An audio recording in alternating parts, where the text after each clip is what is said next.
Senhoras e senhores, obrigado por aguardarem. Sejam muito bem-vindos à apresentação trimestral de resultados do XP Industrial, Fundo de Investimento Imobiliário. Informamos que todos os participantes são apenas ouvintes durante essa apresentação.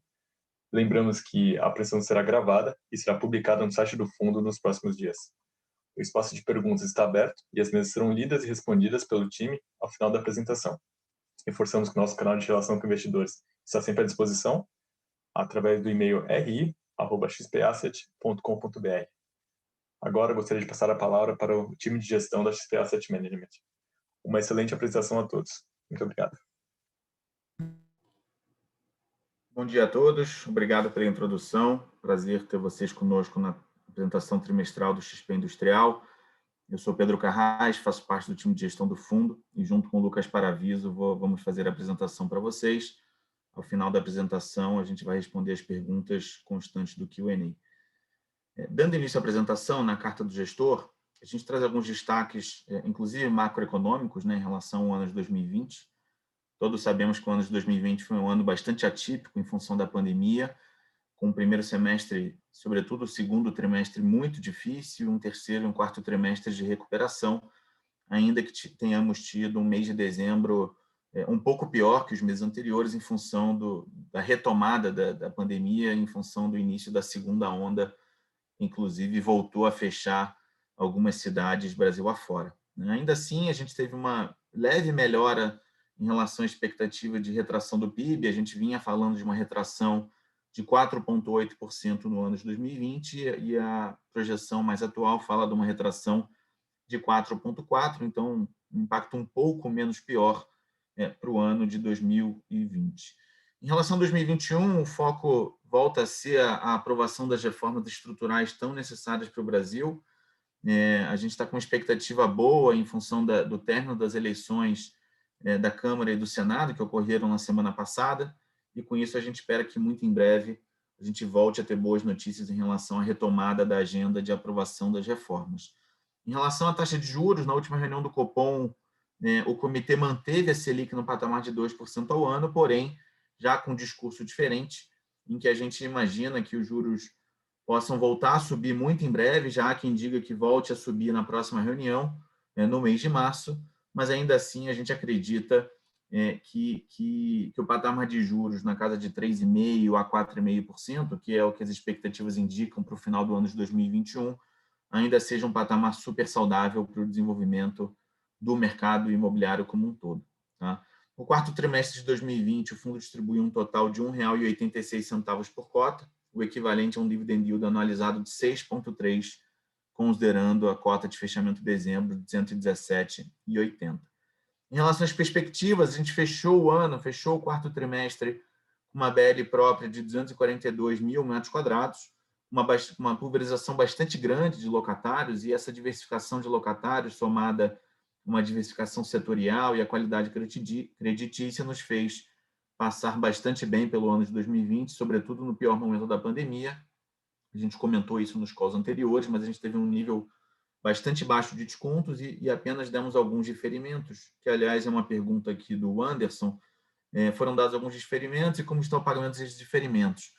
O Anderson, por algum motivo, talvez a gente não tenha explicitado no relatório, a gente vai procurar fazê-lo daqui para frente, mas todos os diferimentos que foram concedidos estão sendo pagos em dia. Tá? Então, a gente não tem tido nenhum tipo de problema com relação ao pagamento dos diferimentos, inclusive a inadimplência do fundo continua no patamar de 0%, como a gente vai mostrar mais à frente. Tá? Então, a gente está bem confortável com relação aos diferimentos que foram dados. Bom, dando continuidade, no final do mês de janeiro, no dia 27, a gente anunciou uma aquisição na cidade de Extrema, em Minas Gerais, que é uma região na qual o fundo ainda não tinha participação. A gente comprou um imóvel de quase 14 mil metros quadrados de área construída, entre galpão e pátio, e que está alugado 100% para a Aqualimp por 10 anos. A gente fez um contrato de sale leaseback, portanto, um contrato atípico de 10 anos. Maiores detalhes poderão ser encontrados no fato relevante que a gente divulgou no dia 27 de janeiro. Em termos de liquidez, o fundo encerrou o quarto trimestre com 75 milhões, mas já reduzindo essa última aquisição, a gente tem hoje uma posição de 48 milhões, que a gente julga ser bastante satisfatória. Em relação às movimentações de locatários, o fundo segue com seu ritmo normal de entrada e saída. Como já sabemos, o fundo tem um percentual bastante elevado de contratos típicos, portanto, contratos mais suscetíveis à rescisão. E como sempre foi a história do fundo, a gente entende que isso não foi acelerado pela pandemia. A gente normalmente tem um entra e sai de locatários, normalmente com áreas pequenas, e no quarto trimestre não foi diferente. A gente teve um pequeno incremento da vacância física, passando de 7,4% para 7,8% ao longo do trimestre, e os principais eventos estão descritos na carta do gestor, que vocês vão poder ler com mais calma ao longo da apresentação. Já respondendo também uma pergunta do Marcelo, em relação às renovações dos contratos de locação indexados ao IGPM. Marcelo, a gente teve alguns reajustes no mês de janeiro, tá? A princípio, alguns deles IGPM e outros IPCA, e a princípio a gente conseguiu passar 100% do IGPM nesses contratos, tá? A gente fez a cobrança, como sempre fazemos, e até o presente momento, a gente não recebeu nenhum tipo de questionamento por parte dos locatários, tá? Então, por hora, a gente está conseguindo repassar de maneira integral. Dando continuidade, passando o slide, por favor, a gente traz alguns destaques. Como eu já mencionei, a gente fechou o trimestre com uma ABL própria de quase 242 mil metros quadrados de ABL, como pode ser observado também no gráfico à direita, lembrando que essa ABL não considera a aquisição anunciada no final do mês de janeiro. A vacância física, como eu também já mencionei, fechou o trimestre com 7,8% e a inadimplência de 0%, inclusive em relação aos diferimentos que a gente concedeu, como eu também já informei. Seguindo para o slide seguinte, a gente traz uma rápida linha do tempo. Eu vou destacar somente o último evento, que é o último evento mais recente, né, que foi a aquisição do galpão localizado em Extrema. Foi a entrada do fundo em Extrema. A gente está bem animado, dado que Extrema é uma região super demandada para ativos logísticos e industriais. No caso dessa aquisição, foi um sale-leaseback de um locatário que já ocupa o site, mas o terreno é amplo e a gente está avaliando, junto com a BBP, nosso parceiro, a Brazilian Business Park, fazer uma expansão, né, dentro desse terreno para locação de novos inquilinos. Então, logo a gente tem a novidade sobre isso, a gente comunicará prontamente ao mercado. Dando continuidade à apresentação, eu vou passar a palavra para o Lucas Paraviso, que trabalha com a gente no time de gestão, e a gente vai dar continuidade à apresentação e ao longo do discurso dele e ao final da apresentação, a gente responde as perguntas no Q&A. Obrigado, Carras. Bom dia a todos. Agradeço a participação. Dando sequência, a gente começa pelo PIB. Acho que Carras já explicou muito bem. Apesar dessa retração de 4,4%, a gente viu que o cenário poderia ter sido ainda pior. Então, a gente destaca a indústria como um elemento fundamental nessa retomada, nessa recuperação. A gente vai, inclusive, ver gráficos relacionados à indústria. A gente destaca também que o desafio do Brasil segue sendo um dos principais, segue sendo o fiscal. De fato, o equilíbrio fiscal é importante em vários aspectos, investimento estrangeiro, equilíbrio mesmo das contas e até mesmo a questão inflacionária. Então, é fundamental remar na direção desse equilíbrio e não ferir o teto de gastos. Em relação ao cenário internacional, Joe Biden, na vitória nos Estados Unidos, a gente viu que os mercados acomodaram muito bem, já tinham precificado, e até o momento o foco tem sido, nos Estados Unidos, tem sido os pacotes internos para estimular a economia. Então, no cenário internacional e até, inclusive, em relação ao Brasil, a gente ainda não teve uma grande sinalização em relação a como que vai ser essa relação bilateral. E, por fim, em termos de desafio, a gente cita a segunda onda, em processo no mundo todo, atrasou um pouco essa retomada, né, e diminuiu o pace da retomada, e agora a gente está vendo aí que o processo de imunização foi destravado e a gente espera que o governo consiga fazer as aquisições dos imunizantes para a gente poder liberar muito mais as pessoas e a circulação. Em relação à meta Selic, o Copom ele tirou o forward guidance, o que significa que, basicamente, ele tira uma trava teórica, já que a inflação tem dado sinal de persistência. Então, é importante monitorar esse aspecto. A gente acha que nos próximos meses deve acontecer um pequeno aumento da taxa Selic, mas nada que vá interferir muito nesse processo de estímulo aos investimentos. Em relação ao setor imobiliário, essa taxa reduzida ela é muito importante, ela viabiliza os investimentos, então a gente tem visto um setor muito forte, que cresceu bastante na pandemia, apesar de toda a dificuldade, tem sido uma opção de diversificação e muito buscada pelos investidores. Isso se reflete nas oportunidades dos fundos, inclusive no próprio industrial, em relação às empresas que querem investir e fazer novas locações. No próximo slide, a gente traz a pesquisa industrial mensal, exatamente para mostrar para vocês o quanto a indústria recuperou de uma forma abrupta. Ela, inclusive, já recuperou o período pré-pandemia e superou em 2,6%. Então, apesar do índice não estar na máxima histórica, né, que foi vista em 2011, 2012, ele já está acima do período pré-pandemia, o que significa que realmente a adaptação, embora todos os desafios ainda persistam, a adaptação foi muito interessante no Brasil e a indústria conseguiu navegar dentro desse período de incerteza.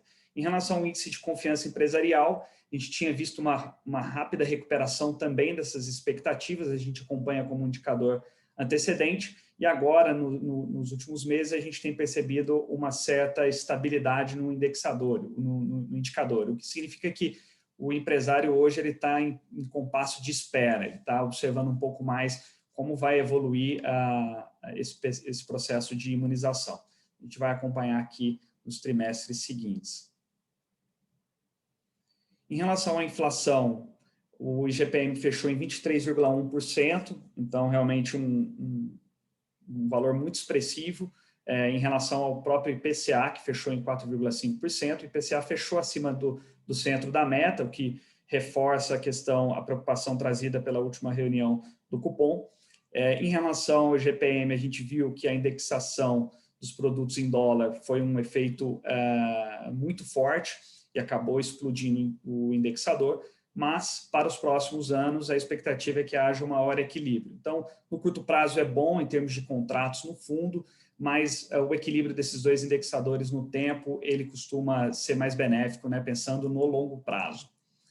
Em relação ao CAGED, para finalizar aqui o cenário macro, a gente também vê uma recuperação muito grande na criação de vagas, inclusive em 142 mil posições em relação ao período pré-pandemia. Então, aqui reforça o aspecto industrial, mesmo o setor de serviços que sofreu muito pela baixa circulação de pessoas também tem gerado bons resultados nos últimos meses, e isso para o Brasil é fundamental realmente para poder sustentar a recuperação da economia. Seguindo na apresentação, a gente entra dentro do fundo mesmo, nos detalhes, a gente traz os últimos 4 trimestres, o terceiro e o quarto trimestre já com 100% dos ativos conhecidos da carteira e também da última emissão, que foi a quarta emissão, a gente vê uma estabilidade nos resultados. Isso reforça o que o Carrasco trouxe sobre a resiliência, né, nos contratos e da própria estratégia. A gente vê que a distribuição média mensal foi de 62 centavos por cota, basicamente a mesma distribuição média do terceiro trimestre, o que mostra realmente que o fundo, dentro do pior período, conseguiu atravessar com excelente estabilidade.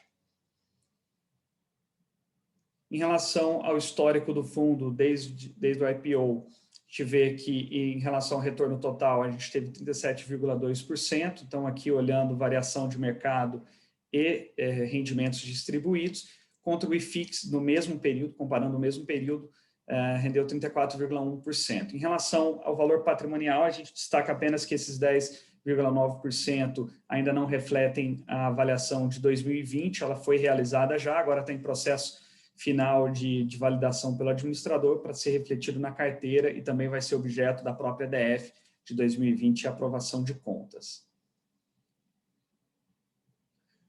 Agora, indicadores operacionais, então, evolução da vacância física, o fundo em cerca de 7,8%, já variou 7,4% a 7,8% nos últimos meses, então, uma vacância estabilizada. Em relação à evolução do recebimento de aluguel, a gente vê um patamar de receita também, de certa forma, constante e em crescimento.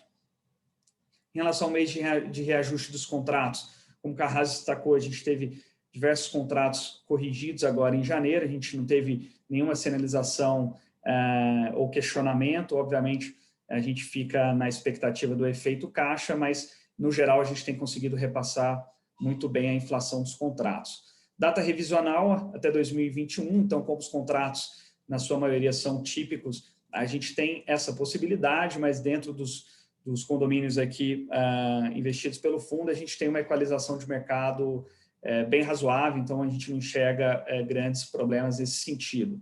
Em relação ao vencimento dos contratos, a maior parte para frente de 2024, então são contratos de longo prazo, embora típicos, que também favorece essa estabilidade do fundo. Em relação aos índices, a gente tem um equilíbrio, o que também é bom. Embora o IGPM agora tenha sido muito alto, a gente acha importante ter um certo equilíbrio entre esses indexadores. Em relação ao mercado de capitais, o fundo teve um volume diário de 2,8 milhões, então um patamar bem interessante dentro, se comparar a outros fundos da indústria no mesmo segmento, o que representou um aumento de 40% em relação ao trimestre anterior. Então, a gente teve, principalmente no início do quarto trimestre, um maior volume de negociações, e isso acabou puxando essa média no quarto trimestre. Em relação à base de cotistas, o perfil de 16% institucional, 84% pessoas físicas, investidores por região, a gente tem a presença de investidores em todos os estados no Brasil, em todas as regiões, com concentração de 72% no Sudeste. Em relação à quantidade de cotistas, a gente vê um aumento crescente, mesmo entre as emissões, mostra que o fundo tem uma procura muito interessante, e em relação ao crescimento, o fundo aumentou em 38,5% a sua base de cotistas em relação ao trimestre anterior, fechando com 46.862 investidores. Sobre o fundo, a gente traz a diversificação. O fundo tem hoje cerca de 3% do seu patrimônio investido em cotas de FIIs. Aqui é uma alocação tática em FIIs da indústria, de tanto industrial quanto logístico. Renda fixa 7% e 90% em imóveis. Em relação aos setores de atuação, também temos uma grande diversificação, com comércio varejista e tecnologia respondendo pela maior parte dessa concentração. Foram setores que conseguiram, inclusive, trabalhar bem dentro da pandemia, né? Falando dos nossos locatários, conseguiram atuar no e-commerce, conseguiram demonstrar uma carteira diversificada e, com isso, conseguiram manter a base contratual. Em relação ao país sede dos locatários, a maior parte Brasil, a gente tem multinacionais dentro de praticamente todos os condomínios, é uma característica devido à infraestrutura, maior segurança, então as multinacionais costumam buscar esses condomínios em parceria com a BBP. Em relação ao resumo, a gente tem 5 condomínios investidos, são 90 módulos performados, 29 locatários, 7,8% de vacância física e área bruta de 242 mil metros quadrados. A gente, com a aquisição agora de janeiro, a gente deve chegar a aproximadamente 255 mil metros e ainda com possibilidades de expansão.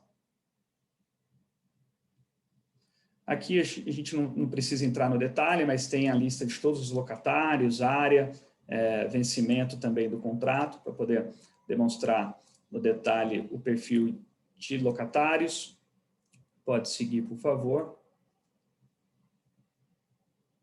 Com isso, a gente fecha a apresentação, a parte de conteúdo. Eu vou devolver a palavra para o time, para o Carrasco e também para o time de RI, para a gente poder responder.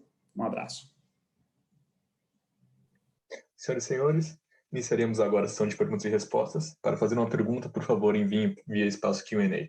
Obrigado. Bom, pessoal, vamos lá. Eu respondi algumas perguntas já, portanto, para aqueles que fizeram perguntas, peço, por favor, dar uma olhada no Q&A.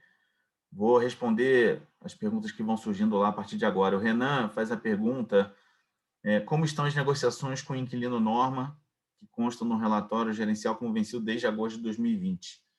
E a SPLAC também, e a Brooker SMP, que vence agora, tem boas perspectivas de renovação.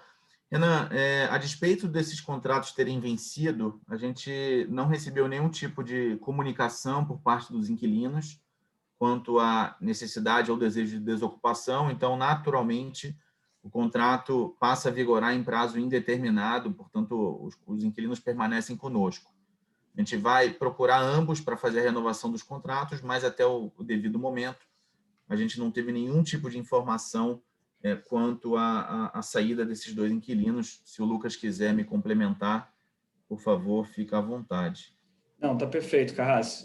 Inclusive, a norma já começamos os alinhamentos, então a gente acha que nas próximas semanas aí a gente já consegue, no relatório gerencial, sinalizar esse novo vencimento. Mas é isso, a gente mantém essa data apenas para dar essa ideia de que o contrato venceu, mas a gente sempre coloca o comentário de que a ocupação continua e, de toda forma, são locatários com esses citados, têm uma operação muito estável dentro dos condomínios.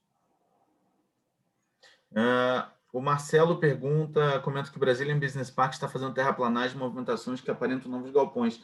Marcelo, eles estão sempre movimentando terras, né? Eles têm um land bank muito grande lá. Não necessariamente já existem inquilinos para esses galpões. E isso, a despeito de potencialmente gerar algum tipo de preocupação para vocês, a gente fica muito tranquilo pelo fato da BBP ser uma cotista super relevante do fundo, né? A BBP tem mais de 20% das cotas do fundo e menos de 25%, para também tranquilizar a todos. Então, eles estão super alinhados com o sucesso do fundo, o que significa dizer que, em hipótese nenhuma, eles vão canibalizar o mercado e tampouco gerar uma super oferta se não houver demanda de inquilinos. Tá? Então, na prática, a oferta lá vai ser bastante controlada, uma vez que a BBP é bastante alinhada com o fundo. Tá? O Marcelo também pergunta se são investimentos novos ou se não tem nada a ver com FII.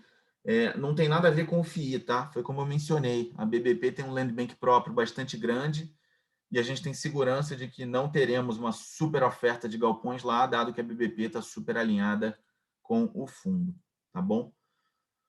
Bom, gente, dito isso, a gente respondeu todas as perguntas do chat. Reitero que os canais de RI estão abertos para quaisquer dúvidas pelo e-mail ri@xpasset.com.br. A gente agradece a participação de todos e desejamos a todos um ótimo dia. Até o próximo trimestre e obrigado. Muito bem. Dando início ao encerramento da apresentação, a apresentação trimestral de resultados do XP Industrial, Fundo de Investimento Imobiliário, está encerrada. Lembramos que essa apresentação foi gravada e será publicada no site do fundo nos próximos dias. Reforçamos que o nosso canal de relação com investidores está sempre à disposição, através do e-mail ri@xpasset.com.br e também pelo site do fundo, xpasset.com.br/xpin. Agradecemos a participação de todos. Muito obrigado.